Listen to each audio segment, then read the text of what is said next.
Un jour de grève, pas comme les autres pour les cheminots français. La CGT, le premier syndicat, appelait à la convergence des luttes.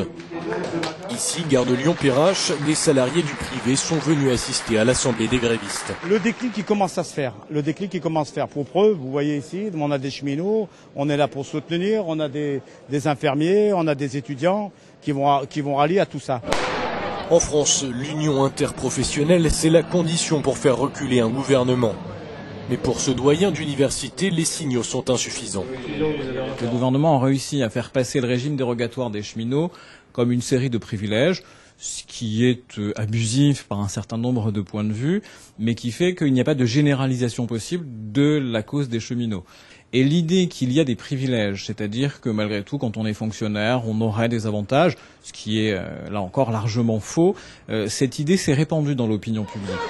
Cheminots, personnel de santé, retraités, étudiants, ils étaient entre 10 et 15 000 à Lyon, l'une des 130 villes françaises traversées par une manifestation ce jeudi. Une mobilisation en baisse comparée à celle du 22 mars dernier. On sait que les cheminots ont toujours été un peu en pointe des conflits pour la défense des droits de tous les salariés. Et le gouvernement a bien compris ça.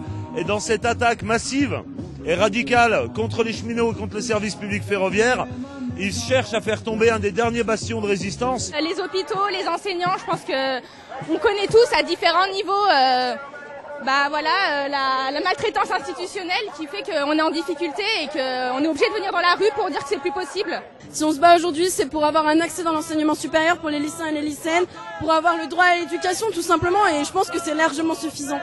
Voilà pour cette première journée dite de convergence des luttes. Les salariés du rail comptent sur le soutien de ceux du privé, jusqu'ici très discret, mais aussi sur celui des étudiants dont le mouvement semble prendre de l'ampleur. Cyril Fourneris à Lyon pour Euronews.